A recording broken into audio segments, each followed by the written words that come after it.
The Columbia Broadcasting System and its affiliated stations present Orson Welles and the Mercury Theater on the air in The War of the Worlds by H.G. Wells.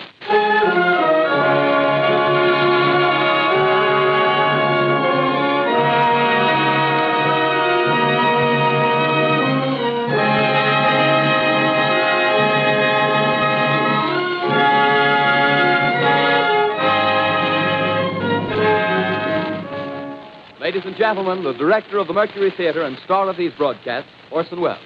We know now that in the early years of the 20th century, this world was being watched closely by intelligences greater than man's, and yet as mortal as his own. We know now that as human beings busied themselves about their various concerns, they were scrutinized and studied, perhaps almost as narrowly as a man with a microscope might scrutinize the transient creatures that swarm and multiply in a drop of water. With infinite complacence, people went to and fro over the earth about their little affairs, serene in the assurance of their dominion over this small, spinning fragment of solar driftwood, which by chance or design, man has inherited out of the dark mystery of time and space. Yet across an immense ethereal gulf, minds that are to our minds as ours are to the beasts in the jungle, intellects, vast, cool, and unsympathetic, regarded this earth with envious eyes and slowly and surely drew their plans against us. In the 39th year of the 20th century came the Great Disillusionment. It was near the end of October. Business was better. The war scare was over. More men were back at work. Sales were picking up. On this particular evening, October 30th, the Crosley service estimated that 32 million people were listening in on radios. For the next 24 hours, not much change in temperature. A slight atmospheric disturbance of undetermined origin is reported over Nova Scotia, causing a low-pressure area to move down rather rapidly over the northeastern states, bringing a forecast of rain accompanied by winds of light gale force. Maximum temperature 66, minimum 48. This weather report comes to you from the Government Weather Bureau. We take you now to the Meridian Room in the Hotel Park Plaza in downtown New York, where you will be entertained by the music of Raymond Raquello and his orchestra.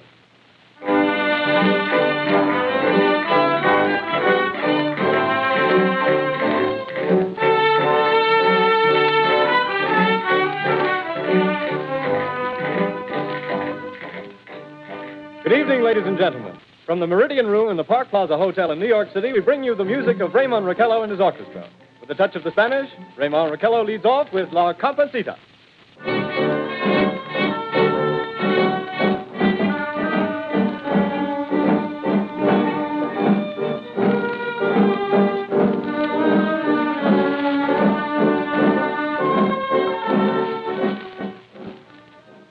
Ladies and gentlemen, we interrupt our program of dance music to bring you a special bulletin from the Intercontinental Radio News. At 20 minutes before 8 Central Time, Professor Farrell of the Mount Jennings Observatory, Chicago, Illinois, reports observing several explosions of incandescent gas occurring at regular intervals on the planet Mars. The spectroscope indicates the gas to be hydrogen and moving toward the Earth with enormous velocity. Professor Pearson of the observatory at Princeton confirms Farrell's observation and describes the phenomenon as, quote, like a jet of blue flame shot from a gun, unquote. We now return you to the music of Raymond Raquello, playing for you in the Meridian Room of the Park Plaza Hotel, situated in downtown New York.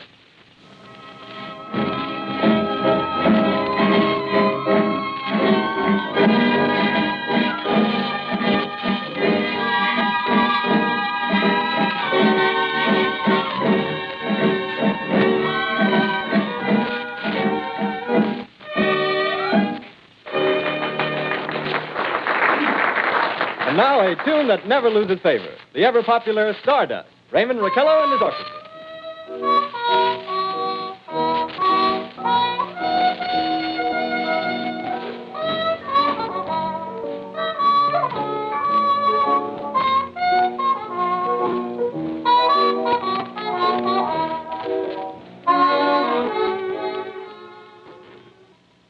Ladies and gentlemen, following on the news given in our bulletin a moment ago, the Government Meteorological Bureau has requested the large observatories of the country to keep an astronomical watch on any further disturbances occurring on the planet Mars.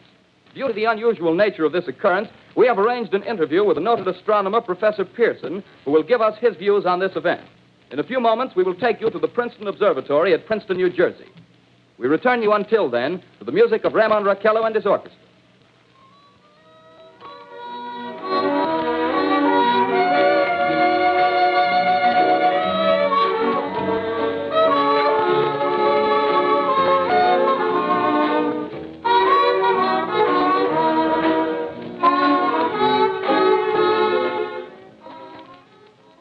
We are ready now to take you to the Princeton Observatory at Princeton, where Carl Phillips, our commentator, will interview Professor Richard Pearson, famous astronomer.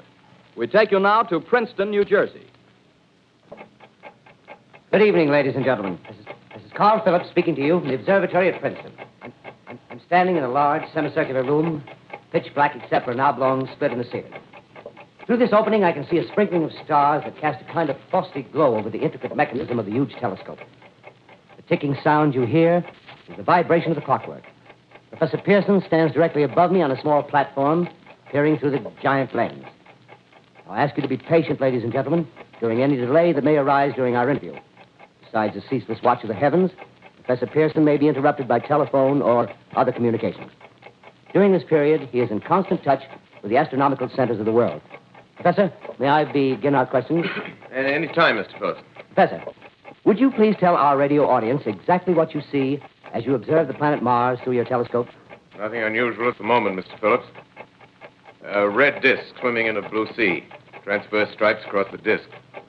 Quite distinct now because Mars happens to be at the point nearest the Earth, in opposition, as we call it. In your opinion, what do these transverse stripes signify, Professor Pearson?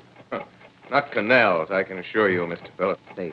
Although that's the popular conjecture of those who imagine Mars to be inhabited. From a scientific viewpoint, the stripes are merely the result of atmospheric conditions peculiar to the planet. Then you're quite convinced, as a scientist, that living intelligence as we know it does not exist on Mars? I'd say the chances against it are 1,000 to 1. And yet, how do you account for these gas eruptions occurring on the surface of the planet at regular intervals? Phillips, I cannot account for it. By the way, Professor, for the benefit of our listeners, how far is Mars from the Earth? Approximately 40 million miles. Well, that seems a safe enough distance. Just a moment, ladies and gentlemen. Someone has just handed Professor Pearson a message. While he reads it, let me remind you that we are speaking to you from the observatory in Princeton, New Jersey, where we are interviewing the world-famous astronomer, Professor Pearson. One moment, please. Professor Pearson has passed me a message which he has just received. Professor, may I read the message to the listening audience? Certainly, Mr. Phillips. Ladies and gentlemen, I shall read you a wire addressed to Professor Pearson from Dr. Gray of the Natural History Museum, New York. Quote, 9:15 p.m. Eastern Standard Time. Seismograph registered shock of almost earthquake intensity occurring within a radius of 20 miles of Princeton. Please investigate. Signed, Lloyd Gray, Chief of Astronomical Division. Unquote. Professor Pearson, could this occurrence possibly have something to do with the disturbances observed on the planet Mars? Hardly, Mr. Phillips. This is probably a meteorite of unusual size, and its arrival at this particular time is merely a coincidence. However, we shall conduct a search as soon as daylight permits. Thank you, Professor. Ladies and gentlemen, for the past 10 minutes, we've been speaking to you from the observatory at Princeton, bringing you a special interview with Professor Pearson, noted astronomer. This is Carl Phillips speaking. We are returning you now to our New York studio.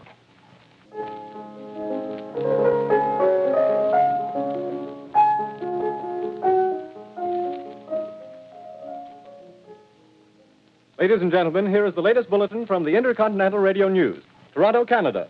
Professor Morse of Macmillan University reports observing a total of 3 explosions on the planet Mars between the hours of 7:45 p.m. and 9:20 p.m. Eastern Standard Time. This confirms earlier reports received from American observatories. Now, nearer home, comes a special bulletin from Trenton, New Jersey. It is reported that at 8:50 p.m., a huge flaming object, believed to be a meteorite, fell on a farm in the neighborhood of Grover's Mill, New Jersey, 22 miles from Trenton. The flash in the sky was visible within a radius of several hundred miles, and the noise of the impact was heard as far north as Elizabeth. We have dispatched a special mobile unit to the scene, and we'll have our commentator, Carl Phillips, give you a word picture of the scene as soon as he can reach there from Princeton. In the meantime, we take you to the Hotel Martinet in Brooklyn, where Bobby Millett and his orchestra are offering a program of dance music.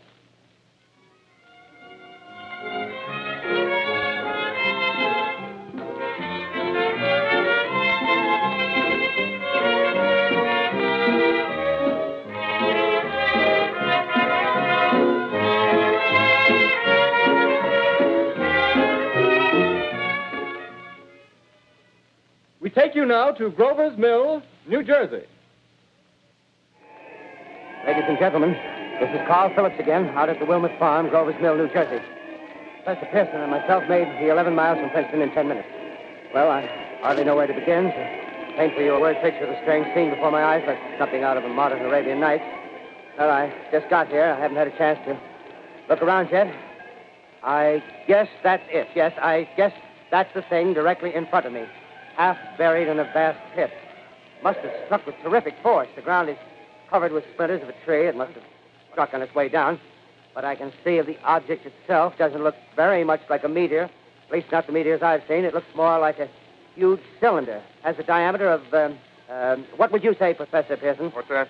What would you say, what's the diameter of this? About 30 yards. About 30 yards. The metal on the sheath is, well, I've never seen anything like it. The color is sort of yellowish white. It's curious.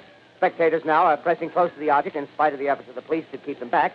Getting in front of my line. Would you mind standing one side, please? While the police are pushing the crowd back. Here's Mr. Wilmot, owner of the farm here. He may have some interesting facts to add. Mr. Wilmot, would you please tell the radio audience as much as you remember of this rather unusual visitor that dropped in your backyard? A step closer, please. Ladies and gentlemen, this is Mr. Wilmot. Well, I was listening to the radio. Closer and louder, please. Pardon me? Louder, please, closer. Yes. I was listening to the radio and kind of drowsing. That professor fellow was talking about Mars, so I was half dozing and half... Yes, Mr. Wilmot, and then what happened? Well, as I was saying, I was listening to the radio, kind of halfway. Yes, Mr. Wilmot, and then you saw something. Well, not first off. I heard something. And what did you hear? A hissing sound like this. Kind of like a 4th of July rocket. Yes, then what? I turned my head out the window and would have sworn I was asleep and dreaming. Yes? I seen a kind of greenish streak and then zingo. Something smacked the ground, knocked me clear out of my chair. Well, were you frightened, Mr. Wilmot? Well, I ain't quite sure. I reckon I was kind of riled. Well, thank you, Mr. Wilmot. Thank you very much. Yeah, you want me to tell No, that's quite all right. That's plenty. Ladies and gentlemen, you've just heard Mr. Wilmot, owner of the farm where this thing has fallen. I wish I could convey the atmosphere, the background of this fantastic scene. Hundreds of cars are parked in a field in back of us, and the police are trying to rope off the roadway leading into the farm, but it's no use. They're breaking right through. The car's headlights throw an enormous spotlight on the pit where the object's half buried.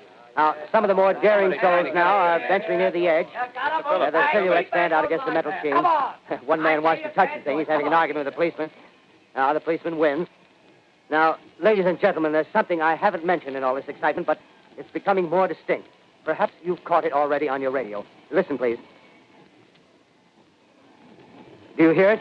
It's a curious humming sound that seems to come from inside the object. I'll move the microphone nearer. Here. Now, we're not more than 25 feet away. Can you hear it now? Professor Pearson. Yes, Professor. Can you tell us the meaning of that scraping noise inside the thing? Possibly the unequal cooling of its surface. I say, do you still think it's a meteor, Professor? I don't know what to think. The metal casing is definitely extraterrestrial. Not found on this Earth. Friction with the Earth's atmosphere usually tears holes in a meteorite. This thing is smooth, and you can see its cylindrical Just a minute. shape. Something's happening. Ladies and gentlemen, this is terrific. This end of the thing is beginning to flake off. The top is beginning to rotate like a screw, and the thing must be hollow. Keep back! Keep back! Keep those men back! Keep back there! Keep those idiots back! Ladies, The top's loose! Look out there! Stand back! ladies and gentlemen, this is the most terrifying thing I've ever witnessed. Wait a minute. Something I can see coming out of that black hole, two luminous discs. The eyes, it might be a face, might be almost... Good heavens, something wriggling out of the shadow like a gray snake. Now it's another one, and another one, and another one. They look like tentacles to me. Oh, yeah, I can see the thing's body. Now it's large as a bear. It glistens like wet leather, but that face, ladies and gentlemen, it's indescribable. I can hardly force myself to keep looking at it. It's so awful. The eyes are black, and they gleam like a serpent. The mouth is kind of V-shaped with saliva dripping from its rimless lips. It seems to quiver and pulsate, and the monster, or whatever it is, can hardly move. It seems weighed down by possibly gravity or something. The thing's rising up now, and the crowd falls back. They've seen plenty. The most extraordinary experience, ladies and gentlemen. I can't find words. Well, I'll pull this microphone with me as I talk. I'll have to stop the description till I can take a new position. Hold on, will you, please? I'll be right back in a minute.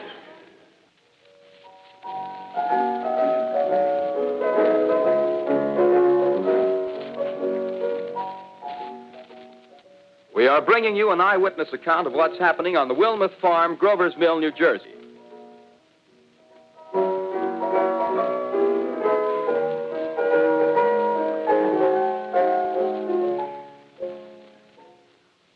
We now return you to Carl Phillips at Grover's Mill. Ladies and gentlemen, Marion. Ladies and gentlemen, here I am, back of a stone wall that adjoins Mr. Wilmuth's garden. From here, I get a sweep of the whole scene. I'll give you every detail as long as I can talk and as long as I can see. More state police have arrived. They're drawing up a cordon in front of the pit. About 30 of them. No need to push the crowd back now. They're willing to keep their distance. The captain's conferring with someone. Can't quite see who. Oh, yes, I believe it's Professor Pearson. Yes, it is. Now they've parted, and the professor moves around one side, studying the object while the captain and two policemen advance with something in their hands. I can see it now. It's a white handkerchief tied to a pole. Flag of truce. If those creatures know what that means, what anything means. Wait a minute, something's happening. A humped shape is rising out of the pit. I can make out a small beam of light against a mirror. What's that? There's a jet of flame springing from the mirror, and it leaps right at the advancing men. It strikes them head on. Lord, they're turning into flames. Now the whole field's caught up by the woods, the barns, the gas tanks of the automobiles spreading everywhere. It's coming this way now, about 20 yards to my right. Ladies and gentlemen, due to circumstances beyond our control, we are unable to continue the broadcast from Grover's Mill. Evidently, there's some difficulty with our field transmission. However, we will return to that point at the earliest opportunity. In the meantime, we have a late bulletin from San Diego, California. Professor Indelkoffer, speaking at a dinner of the California Astronomical Society, expressed the opinion that the explosions on Mars are undoubtedly nothing more than severe volcanic disturbances on the surface of the planet. We continue now with our piano interlude.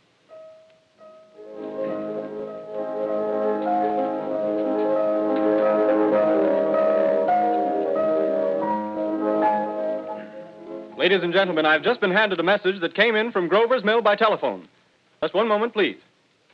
At least 40 people, including 6 state troopers, lie dead in a field east of the village of Grover's Mill, their bodies burned and distorted beyond all possible recognition. The next voice you hear will be that of Brigadier General Montgomery Smith, commander of the state militia at Trenton, New Jersey. I have been requested by the governor of New Jersey to place the counties of Mercer and Middlesex as far west as Princeton and east to Jamesburg under martial law. No one will be permitted to enter this area except by special pass issued by state or military authorities.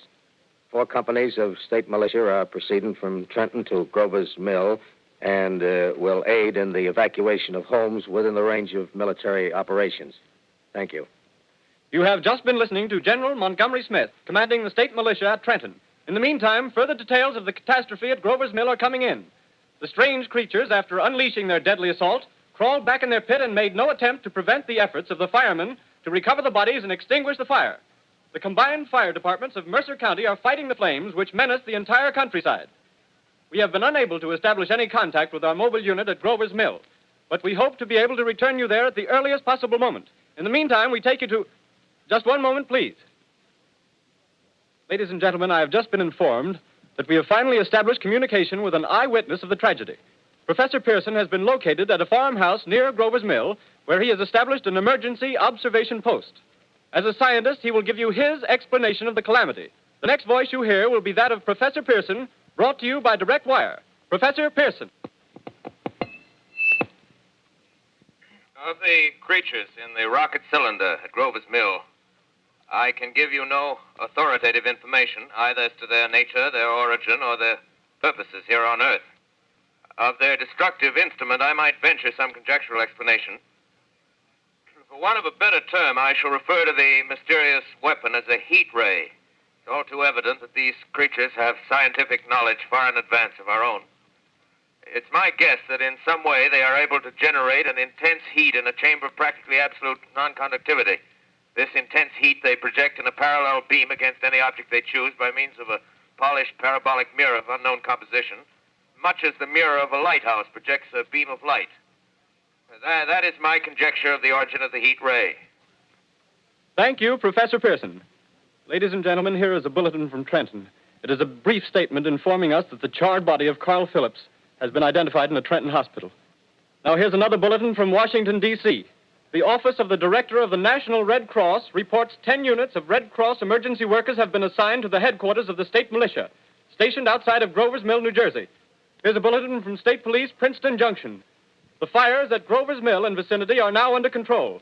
Scouts report all quiet in the pit, and there is no sign of life appearing from the mouth of the cylinder. Now, ladies and gentlemen, we have a special statement from Mr. Harry McDonald, Vice President in charge of operations. We have received a request from the state militia of Trenton to place at their disposal our entire broadcasting facilities. In view of the gravity of the situation, and believing that radio has a responsibility to serve in the public interest at all times, we are turning over our facilities to the state militia at Trenton. We take you now to the field headquarters of the state militia near Grover's Mill, New Jersey. This is Captain Lansing of the Signal Corps, attached to the state militia, now engaged in military operations in the vicinity of Grover's Mill. Situation arising from the reported presence of certain individuals of unidentified nature is now under complete control. The cylindrical object, which lies in a pit directly below our position, surrounded on all sides by 8 battalions of infantry, without heavy field pieces, but adequately armed with rifles and machine guns. All cause for alarm, if such cause ever existed, is now entirely unjustified. Things, whatever they are, do not even venture to poke their heads above the pit. I can see their hiding place plainly in the glare of the searchlights here. With all their reported resources, these creatures can scarcely stand up against heavy machine gun fire. Anyway, it's an interesting outing for the troops. I can make out their khaki uniforms crossing back and forth in front of the lights. Looks almost like a real war.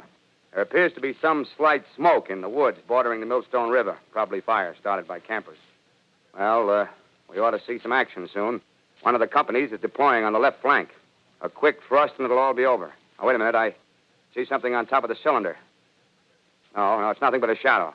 Now the troops are on the edge of the Wilmot farm. 7,000 armed men closing in on an old metal tube. A tub, rather. Well, wait, that wasn't a shadow. It's something moving.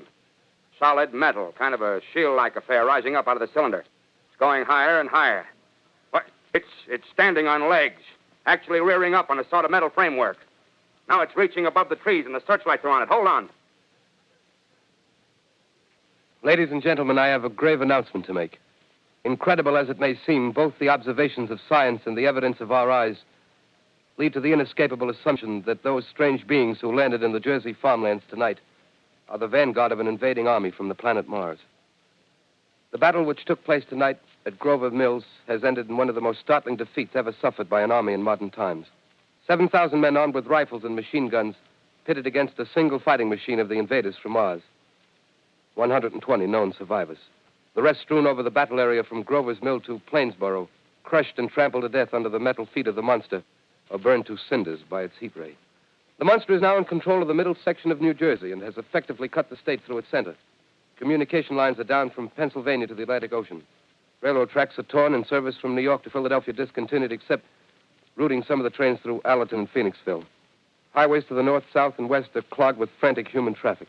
Police and Army reserves are unable to control the mad flight. By morning, the fugitives will have swelled Philadelphia, Camden, and Trenton. It is estimated to twice their normal population. Martial law prevails throughout New Jersey and eastern Pennsylvania. At this time, we take you to Washington for a special broadcast on the national emergency. The Secretary of the Interior.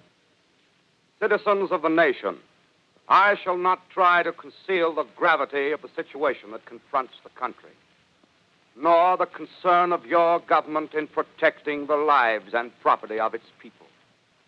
However, I wish to impress upon you, private citizens and public officials, all of you, the urgent need of calm and resourceful action. Fortunately, this formidable enemy is still confined to a comparatively small area, and we may place our faith in the military forces to keep them there. In the meantime, placing our faith in God, we must continue the performance of our duties, each and every one of us, so that we may confront this destructive adversary with a nation united, courageous, and consecrated to the preservation of human supremacy on this earth. I thank you. You have just heard the Secretary of the Interior speaking from Washington. Bulletins too numerous to read are piling up in the studio here. We're informed that the central portion of New Jersey is blacked out from radio communication due to the effect of the heat ray upon power lines and electrical equipment. Here's a special bulletin, New York. Cables have been received from English, French, and German scientific bodies offering assistance. Astronomers report continued gas outbursts at regular intervals on the planet Mars. The majority voiced the opinion that the enemy will be reinforced by additional rocket machines. There have been several attempts made to locate Professor Pearson of Princeton, who has observed Martians at close range. It is feared he was lost in the recent battle. Langham Field, Virginia. Scouting planes report 3 Martian machines visible above treetops, moving north toward Somerville with population fleeing ahead of them. The heat ray is not in use, although advancing at express train speed. Invaders pick their way carefully. They seem to be making a conscious effort to avoid destruction of cities and countryside. However, they stop to uproot power lines, bridges, and railroad tracks. Their apparent objective is to crush resistance, paralyze communication, and disorganize human society. Here is a bulletin from Basking Ridge, New Jersey. Coon hunters have stumbled on a second cylinder similar to the first, embedded in the great swamp 20 miles south of Morristown. Army field pieces are proceeding from Newark to blow up the second invading unit before the cylinder can be opened and the fighting machine rigged. They are taking up a position in the foothills of Watchung Mountains. Another bulletin from Langham Field, Virginia.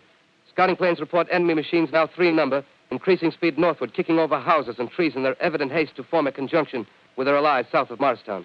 Machines also sighted by telephone operator east of Middlesex within 10 miles of Plainfield. Here's a bulletin from Winston-Field, Long Island. A fleet of Army bombers carrying heavy explosive flying north in pursuit of enemy. Scouting planes act as guides. They keep the speeding enemy in sight. Just a moment, please, ladies and gentlemen. We've run special wires to the artillery line and adjacent villages to give you direct reports in the zone of the advancing enemy. First, we take you to the battery of the 22nd Field Artillery, located in the Watchung Mountains. Range 32 meters. 32 meters. Projection 39 degrees. 39 degrees. Fire. 140 yards to the right, sir. Shift range 31 meters. 31 meters. Projection 37 degrees. 37 degrees. Fire. Hit, sir. Got the tripod of one of them. That's off. The others are trying to repair it. Quick, get the range. Shift 30 meters. 30 meters. Projection 27 degrees. 27 degrees. Fire. Can see the shell land, sir. Letting off a smoke. What is it? Black smoke, sir. Moving this way. Lying close to the ground. Moving fast. Put on gas mask. Get ready to fire. Shift to 24 meters. 24 meters. Projection 24 degrees. 24 degrees. Fire. Still can't see, sir. Smoke's coming nearer. Get the range. 23 meters. 23 meters. 23 meters. Project 22 degrees. 22 degrees.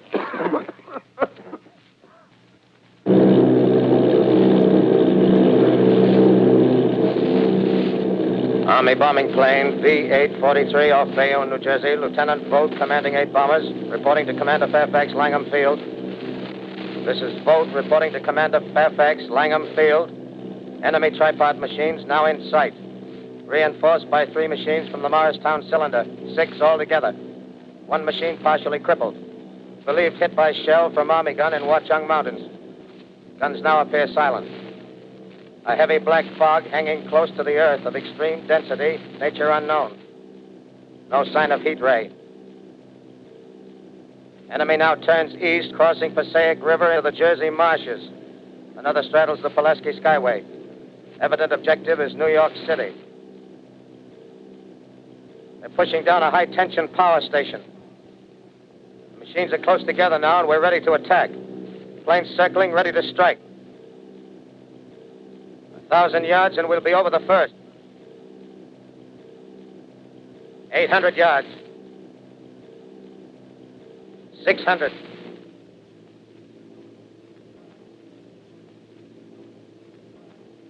400. 200.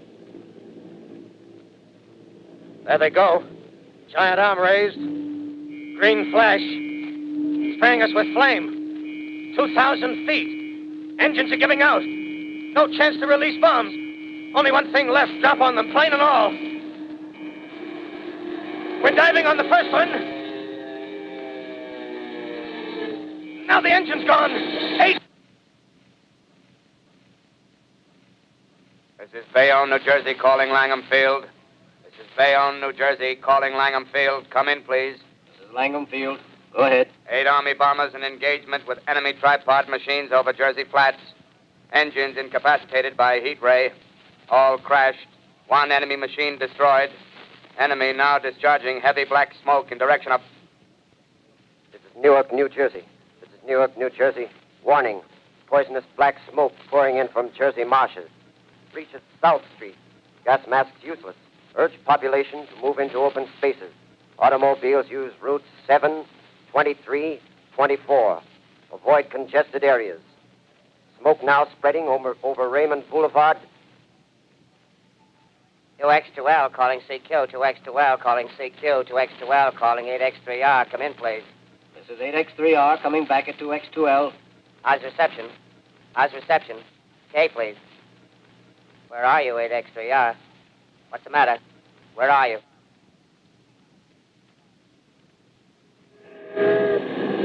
I'm speaking from the roof of Broadcasting Building. I'm speaking from the roof of Broadcasting Building, New York City. The bells you hear are ringing to warn the people to evacuate the city as Martians approach. Estimated in the last 2 hours, 3 million people have moved out along the roads to the north. Hutchison River Parkway is still kept open for motor traffic. Avoid bridges to Long Island, hopelessly jammed. All communication with Jersey Shore closed 10 minutes ago. No more defenses. Our army is wiped out. Artillery, Air Force, everything wiped out. This may be the last broadcast. We'll stay here to the end. People are holding service here below us in the cathedral. Now I look down the harbor, all manner of boats, overloaded with fleeing population pulling out from docks. Streets are all jammed. Noise in crowds like New Year's Eve in city. Wait a minute, the enemy is now in sight above the Palisades. Five great machines. First one is crossing the river. I can see it from here, wading the Hudson like a man wading through a brook. A bulletin is handed me. Martian cylinders are falling all over the country. One outside of Buffalo, one in Chicago, St. Louis. Seem to be timed and spaced. Now the first machine reaches the shore. He stands watching, looking over the city. His steel, cowlish head is even with the skyscrapers. He waits for the others. They rise like a line of new towers on the city's west side. Now they're lifting their metal hands. This is the end now. Smoke comes out, black smoke drifting over the city. People in the streets see it now. They're running toward the East River, thousands of them, dropping in like rats. Now the smoke's spreading faster. It's reached Times Square. People are trying to run away from it, but it's no use. They're falling like flies. Now the smoke's crossing 6th Avenue, 5th Avenue,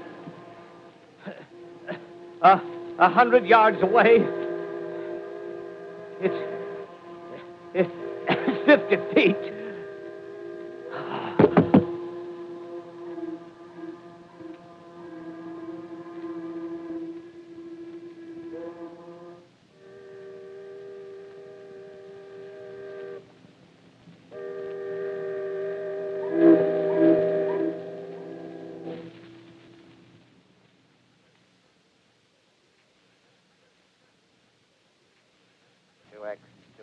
Calling CQ. 2X2L calling CQ. 2X2L calling CQ, New York. Isn't there anyone on the air? Isn't there anyone on the air? Isn't there anyone? 2X2L. You are listening to a CBS presentation of Orson Welles and the Mercury Theater on the Air in an original dramatization of The War of the Worlds by H.G. Wells. The performance will continue after a brief intermission.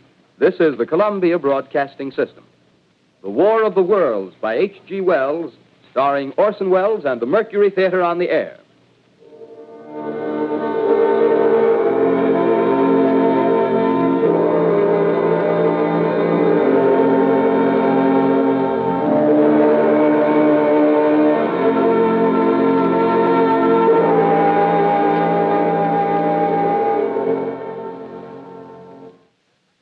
As I set down these notes on paper, I'm obsessed by the thought that I may be the last living man on Earth.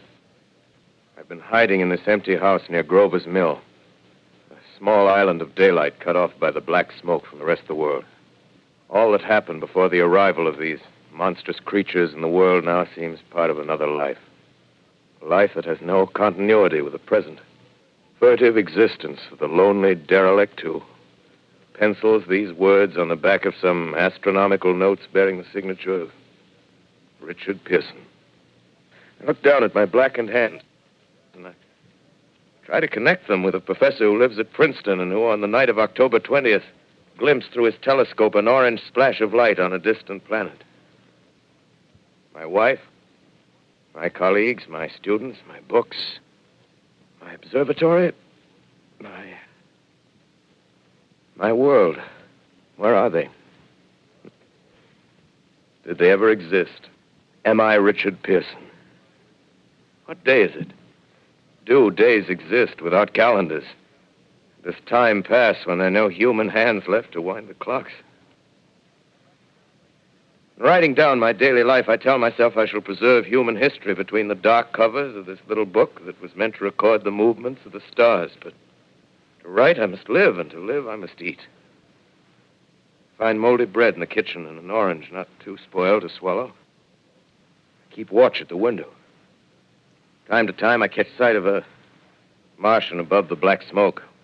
The smoke still holds the house in its black coil, but at length there's a hissing sound, and suddenly I see a Martian mounted on his machine, spraying the air with a jet of steam as if to dissipate the smoke. I watch in a corner as his huge metal legs nearly brush against the house. Exhausted by terror, I fall asleep. It's morning. Morning. Sun streams in the window. A black cloud of gas is lifted, and the scorched meadows to the north look as though a black snowstorm had passed over them. I venture from the house. I make my way to a road, no traffic. Here and there, a wrecked car, baggage overturned, a blackened skeleton.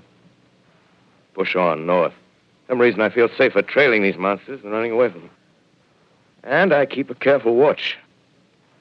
I've seen the Martians feed. Should one of their machines appear over the top of trees, I'm ready to fling myself flat on the earth. Come to a chestnut tree.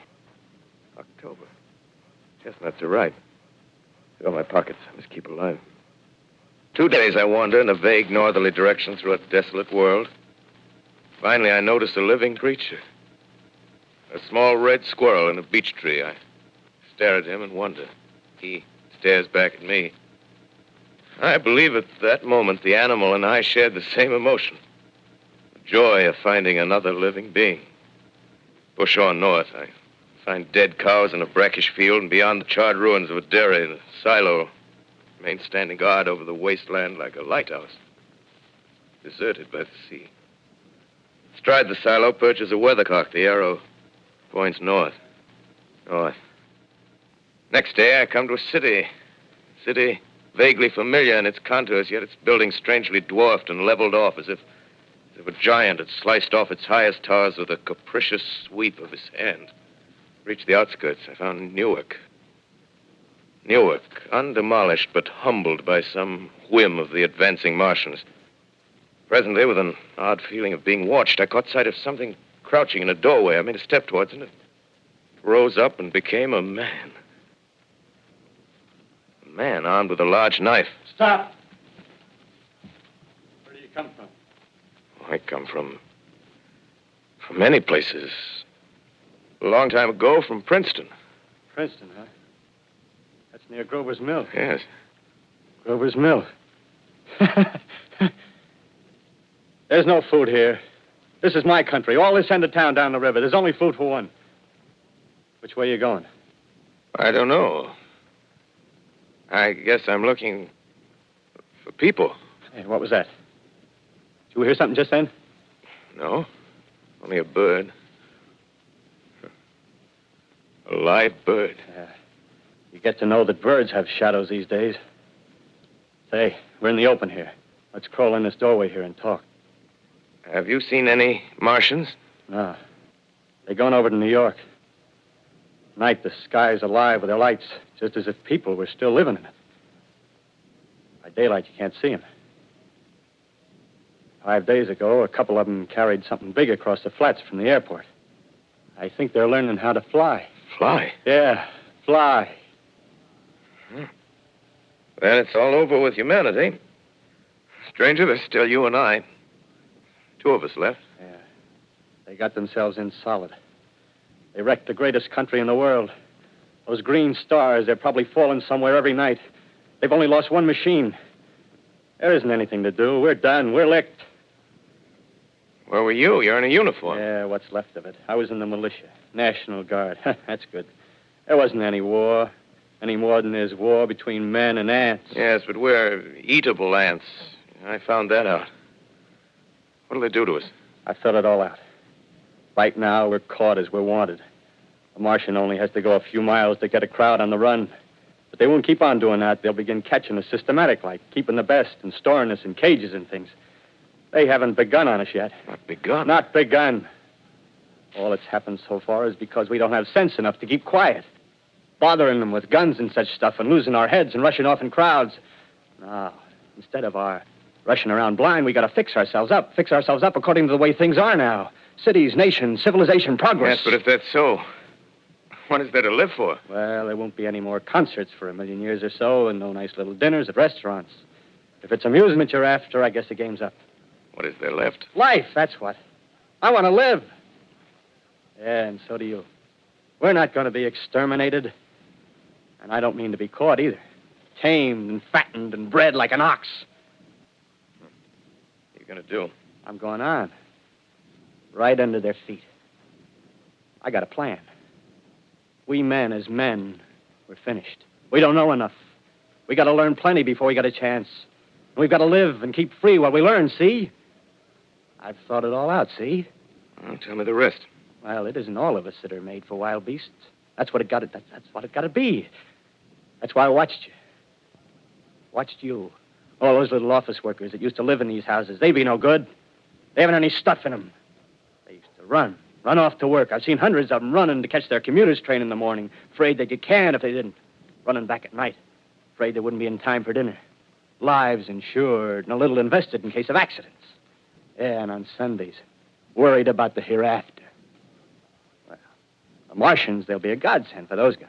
Nice, roomy cages, good food, careful breeding, no worries. Yeah, after a week or so of chasing around the fields on empty stomachs, they'll come and be glad to be caught. You've thought it all out, haven't you? Sure, you bet I have. That isn't all. These Martians are going to make pets of some of them. Train them to do tricks. Who knows, get sentimental over the pet boy who grew up and had to be killed. Yeah, and some maybe, they'll train to hunt us. Oh, no, it's impossible. Human Yes, they will. There's men who do it gladly.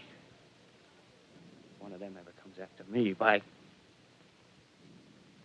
the meantime, you and I and others like us, where are we to live when the Martians own the Earth? I got it all figured out. We live underground. I've been thinking about the sewers. Under New York, there are miles and miles of them. The main ones, they're big enough for anybody. Then there's cellars, vaults, underground storerooms, railway tunnels, subways. You begin to see, huh? We'll get a bunch of strong men together. No weakness. That rubbish, out. As you meant me to go. All right. Give you a chance, didn't I? Won't quarrel about that. Go on. Well, we got to make safe places for us to stay in, see? Get all the books we can. Science books. That's where men like you come in, see? We raid the museums. We'll even spy on the Martians. May not be so much we have to learn before... Listen, just imagine this. 4 or 5 of their own fighting machines suddenly start off. Heat rays right and left. Not a Martian in them. Not a Martian in them, see? But men. Men who've learned the way how. May even be in our time. Gee. Imagine having one of them lovely things with its heat ray wide and free. We'd turn it on Martians. We'd turn it on men. We'd bring everybody down on their knees. That's your plan. You, me, a few more of us. We'd own the world. I see.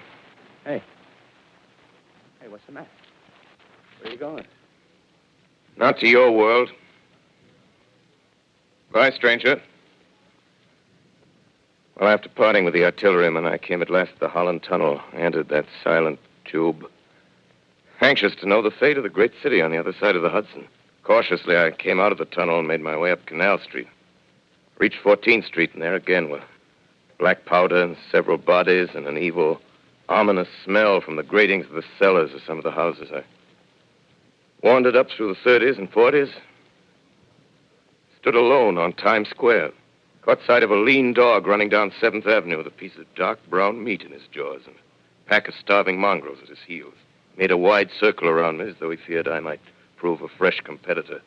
Walked up Broadway in the direction of that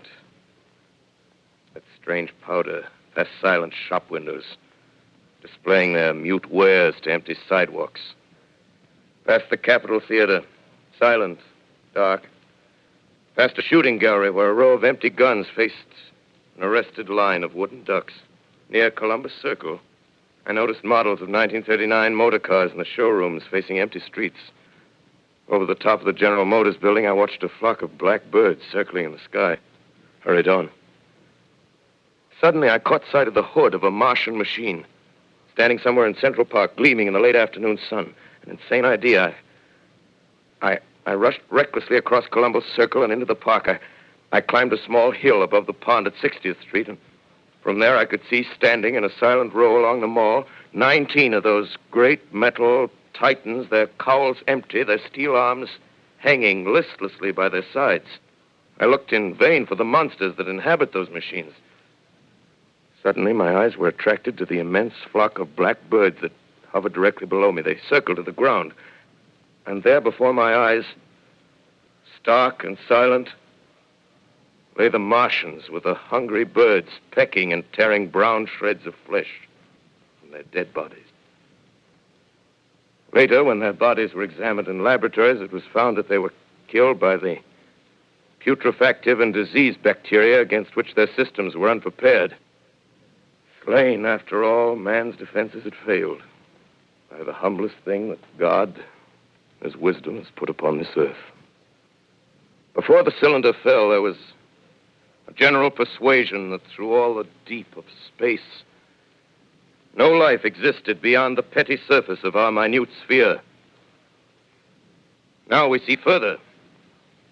Dim and wonderful is the vision I've conjured up in my mind of life spreading slowly from this little seedbed of the solar system throughout the inanimate vastnesses of sidereal space. But a remote dream, maybe that the destruction of the Martians is only a reprieve to them and not to us. Is the future ordained, perhaps? Strange it now seems to sit in my peaceful study at Princeton, writing down this last chapter of the record, begun at a deserted farm in Grover's Mill. Strange to watch children playing in the streets. Strange to see young people strolling on the green where the new spring grass heals the last black scars of a bruised earth. Strange to watch the sightseers enter the museum where the dissembled parts of a Martian machine are kept on public view. Strange when I recall the time when I first saw it. Bright and clean-cut, hard and silent under the dawn of that last great day.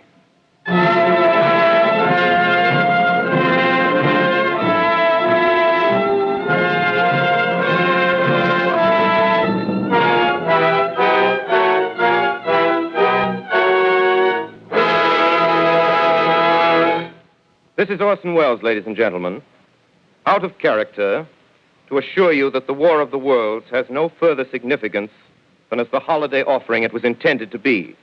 The Mercury Theater's own radio version of dressing up in a sheet and jumping out of a bush and saying boo. Starting now, we couldn't soap all your windows and steal all your garden gates by tomorrow night, so we did the best next thing. We annihilated the world before your very ears and utterly destroyed the CBS. You will be relieved, I hope, to learn that we didn't mean it and that both institutions are still open for business.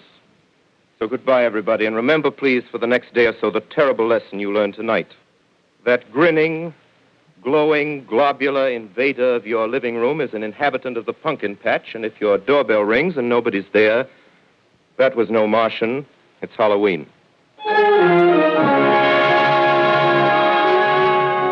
Tonight, the Columbia Broadcasting System and its affiliated stations coast to coast has brought you The War of the Worlds by H.G. Wells, the 17th in its weekly series of dramatic broadcasts featuring Orson Welles and the Mercury Theater on the air. Next week, we present a dramatization of 3 famous short stories. This is the Columbia Broadcasting System.